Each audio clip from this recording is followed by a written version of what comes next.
You're listening to a download from the outdoorstation.co.uk. Number 286. Welcome to the Travel Show. I think it's a splendid idea. Podcasting around the world. The UK's best podcasting show for world travellers of all ages. Welcome again. It's a podcast full of hints and tips for travellers of all ages travelling to all places. It's all about getting out and having much more fun.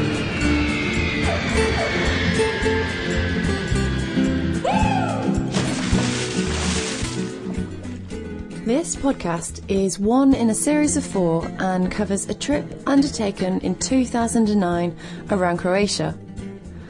Accompanied by my friend Alice, we set off on a 3-week adventure. As we had just financed 3 years of university, we were keen to keep things on a budget, and so chose to visit Croatia because of its cheap and easy access, as well as its beautiful landscapes and deep history. Throughout this series, we describe our surroundings on our chosen route and some of the experiences as well as adventures along the way. Where possible, we talk to local characters and fellow travellers to find out more and give listeners a true flavour of the country. We stayed in hostels and homestays throughout our trip and carried all we needed for the duration in small rucksacks. For those of you interested in a budget trip around Croatia, this is the podcast for you. Part 4. In this final episode, we managed to visit a few more of Croatia's breathtaking islands, popular with tourists and the yachting fraternity, before making our way back to the airport.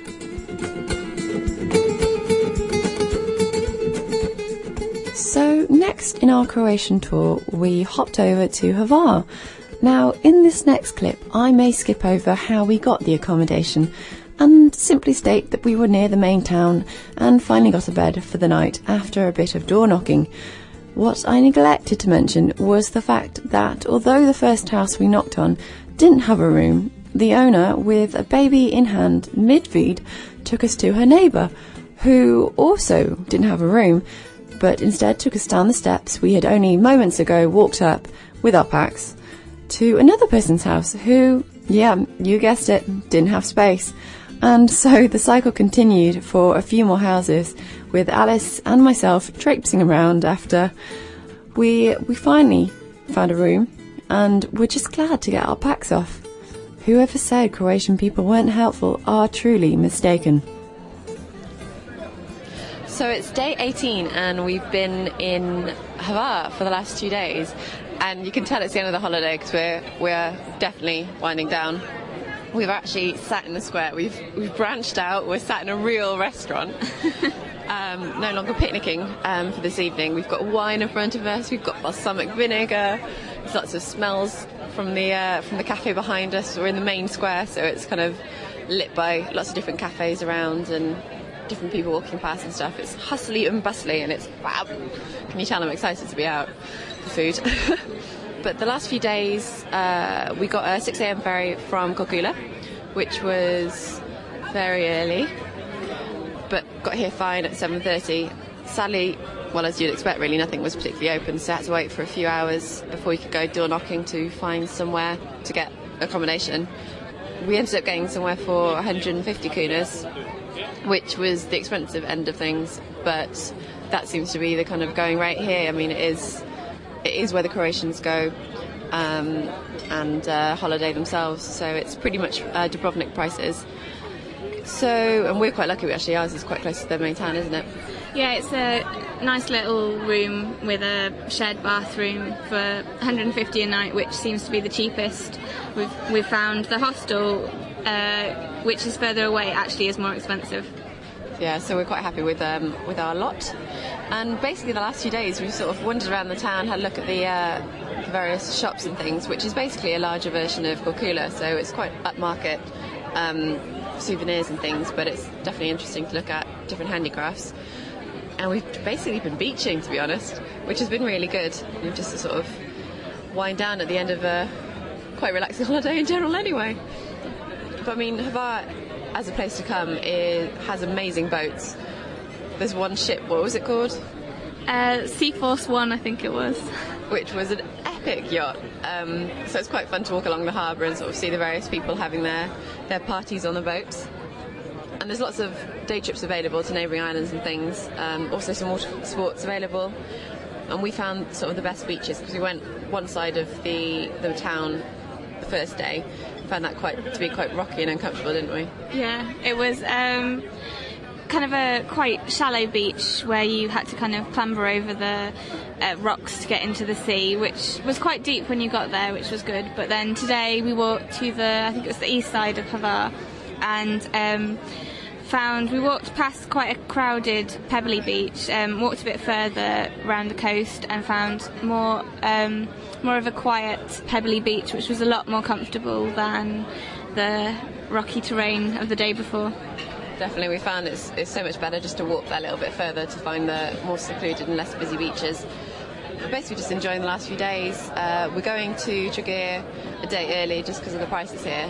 Although it's great cafe culture and really pretty, it's just not in our budget, to be honest, for the days we wanted. But we're going to Trogir for the last 3 days, so hopefully it will be just as sunny and we can do a bit of shopping, get some souvenirs, and then sadly head on back home.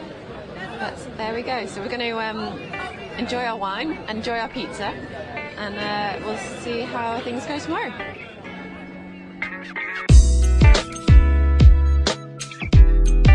The final chapter of this Croatian adventure is told in Trogir, a small town near Split Airport where we spent our last few days on a beach.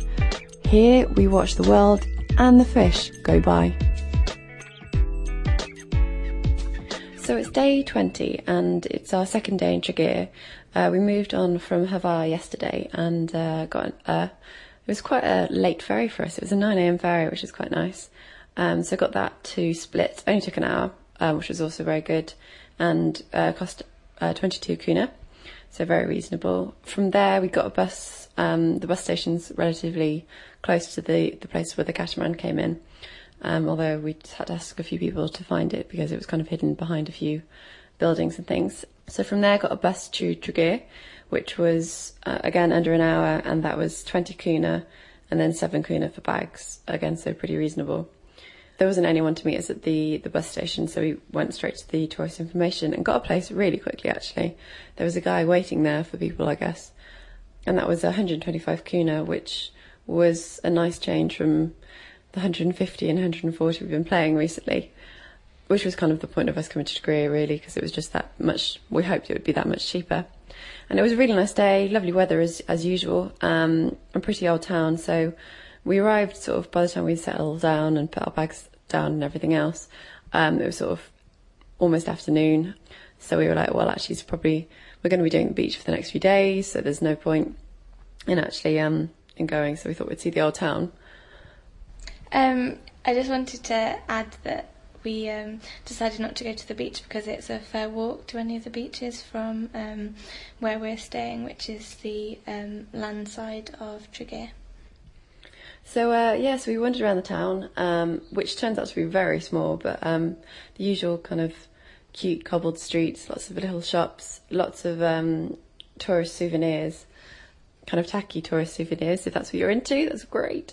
But there's also some nice jewellery shops and things as well. And of course the cafe bars and the ice cream parlours, which are always a winner. And so basically spent the afternoon sort of reading outside in the park. There's a bridge that kind of connects the land to the Trogir Old Town, and sort of there's park benches all the way around there. So we just sort of sat in the shade and read our books and listened to some music and chilled out the rest of the day. And today we went around town again. We wanted to see the cathedral because it's supposed to be one of the most beautiful cathedrals in Croatia, so says the rough guide. Sadly, they charge to go in 20 kunas, so we made an executive decision to not pay because we're cheapskates.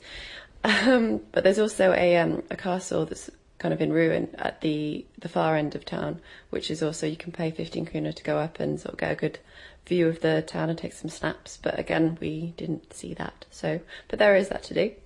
And so we made our way to the beach, which we found a shortcut on the way back. So it only took literally 15 minutes, whereas it took us about 40 minutes on the way up because the roads were all over the place. And that where we were, there was a few places that you could do some water sports at the camping ground, which was just further on the headland. If you had a map, you'd probably be able to see it quite easily. And there's also loads of apartments and things around there if you were doing a drive holiday, so that would be easy enough to do. But yeah, it's just sort of the usual chilling out by the beach. We did our picnic lunch, which we have been doing a lot of. I'm not sure we've actually explained that, but basically, just to save on costs, really, I've got a penknife with me, so we buy some fruit and some bread, some cheese, whatever we fancy for the day, and end up just having a picnic lunch or a picnic dinner, depending on how frivolous we're feeling, throughout the whole holiday, really. I think we're saving ourselves for tomorrow night's slap-up dinner. Beth might even have a fish. Yeah, I'm dead excited. I've been, there's great seafood all the way around Croatia, but I've just been staring at it longingly. So I'm quite excited about actually having a slap-out meal. I'm going to spend all our money, or what's left anyway. Sadly, as all trips do, ours had drawn to a close, and so we spent the last day reflecting on the time we had spent on holiday in Croatia. It's day 21 and it's actually our last day here in Trogir and in Croatia as a whole, which is very sad. It's kind of been sprung upon us. Today we spent our usual beach day really. Bought some picnic stuff in the morning, had a picnic breakfast and lunch on the beach, just spent the day reading books, listening to music, chatting, chilling, the usual stuff you do on holidays. And then kind of came away earlier to buy a few souvenirs and sort our bags out because they took a while to get it all in order. But we're just sat here in the courtyard in Trogir outside the cathedral, and it's very bustly. The light's slowly fading. There's people wandering around with lots of ice creams and general tourists taking snaps and stuff. So it's a really nice atmosphere to spend the last evening on. And so I'm sat here with Alice and just sort of been talking about general thoughts of the last few weeks. And so I was just interested to see how you're feeling on the last day, Al. I'm in two minds about it, really. I've really enjoyed my holiday with you in Croatia, but I think it's time to go home. I've come down with a case of prickly heat. It's the sun telling me I've had enough. Time to go. So what have been your favourite points? I think for me, I really enjoyed the Krka National Park, and I loved Zadar, the sea organ, and the greeting to the sun. I think general seaside atmosphere has been really lovely as well. So those are a few high points. And the ice cream, of course. Oh yeah, the ice cream's been lovely. And so any low points, would you say, other than the prickly heat? I think to end the holiday in kind of Trogir and Split, it's some of the less kind of beautiful countryside and surroundings. It's quite a busy industrial port, so it's not as attractive as some of the places we've been before, so maybe not a great last impression, but other than that, it's been great. There's been some really funny noises. They're building a massive boat basically at the end of the harbour, and you just hear these really odd bangs and knocks and stuff, which obviously just echo down the bay. But yeah, that's definitely a bit more industrial here than we thought. And so what would you do if you had more time and obviously the more money? I think since we visited Mostar, I'd perhaps visit more of Bosnia or kind of other countries in Eastern Europe. And since we've done Croatia fairly well, I'd probably hop over to the capital, Zagreb, as well, and just see how it differs from the coastal part we've spent most of our time in.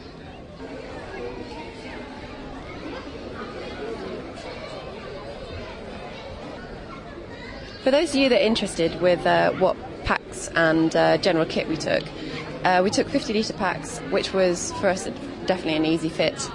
We took pack towels, which were also very good, but it's worth bearing in mind that the beaches are pretty pebbly. So if you do have space for a larger beach towel and you're doing a self-drive holiday, then it's probably worth taking them down to the beach as well. And also people took like roll mats or lilos, were used quite a lot around the coast, and so probably make your time at the beach a little bit more comfortable. Definitely high sun factor, because the sun is ridiculously fierce, which I didn't realise on the first day when I got ridiculously sunburned. We also took sporks, and I had a pen knife and some plastic folding plates. It just made life easier when we wanted to do picnics, but it's obviously not essential. You can easily buy some bread and rip it, but for us it was just that much easier that we always had it on us. And I suppose those were the main things really. We also took some hand wash things just from your local Boots or somewhere. Just the only times that we were able to use a washing machine were at people's houses, and that wasn't always the case, so it's worth having some with you so you can do your clothes if you need to and give them a rinse, so you don't have the backpacker smell all the time. But other than that really, it was just your general holiday clothes. We both brought jeans, mistakenly, I'm not quite sure why, but it was my fault maybe. Alice has pointed the finger at me. But yeah, really don't need jeans at all, because it's just that much warmer than England anyway. But yeah, those are the main things that we took.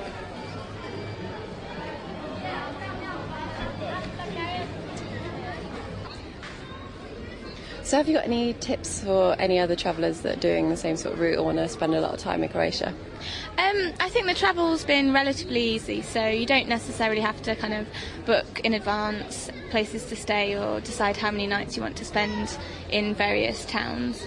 But I would say that the hostels are not always the cheapest option, so perhaps going to a tourist agency, or if there's private rooms offered at ports or bus stations, they're good, and you can sometimes haggle the price down on that. Yeah, definitely. And I think the thing I'd like to add there is that it seems to be very set up in Croatia actually for self-drive travel. There's like a lot of apartments and things, but they tend to be outside of town, and we have seen a lot of people that are obviously kind of travelling around by hired car and stuff. So like that's an option. It's a very family-friendly atmosphere, which is quite nice to be around, especially in the evenings, because it's so warm still that, it's just the Mediterranean culture really. Yeah, so I guess those kind of my thoughts echo yours really. It has been a beautiful coastline, and the people have been very accommodating. The food has been really good, which we're excited about. We're going to have a slap-up meal later, which is going to be very good. Very exciting. Yeah, very exciting. And the towns that we've been to have been very, very picturesque, very pretty. As Alice sort of said about the travel and the hostels and things, and I'd definitely rate Bosnia as worth a visit. It's such an interesting contrast. Even just going to Mostar for a few days, I really, really enjoyed that. And their Bosnian coffee there is really lovely. So if any coffee fans, it's quite worth having a Bosnian coffee there. But I suppose for me, in hindsight, we kind of worked out how much we spent in the 3 weeks here, which is a lot more than we thought, basically due to accommodation. We'd been told that the price, like by friends, but it has been years past really, that the accommodation price was that much cheaper, and so that's really added onto our budget. So overall in 3 weeks we spent about £700, which we initially kind of gambled for 500, so that was a bit of a blow. So I mean, it depends what you want really. We've really enjoyed it. It's been very, very relaxing, which is kind of what we've needed, to be honest.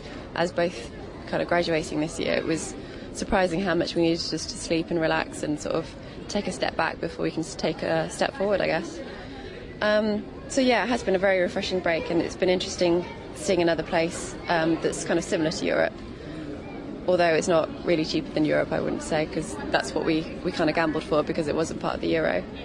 But nevertheless, we've enjoyed it. It's been a lovely stay, and I think we're heading back to England with a lovely tan and a little bit of heat rash from Alice, but more able to cope with sort of the trials and tribulations of full-time work. So it's been fun doing this, and I wish everyone the best if they decide to travel to Croatia, and we've inspired you, hopefully.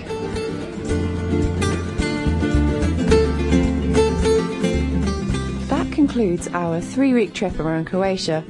This is certainly a part of the world I would like to visit again. We found it to be easy to travel around as independent backpackers, and were able to meet some really great people. I would be curious though to see what it was like further inland and to explore Bosnia in greater depth. That said, the crystal clear waters of the coast was certainly an attraction. We were genuinely surprised it was nearly as expensive as the euro. This said, it was a safe and friendly environment and a beautiful country to explore.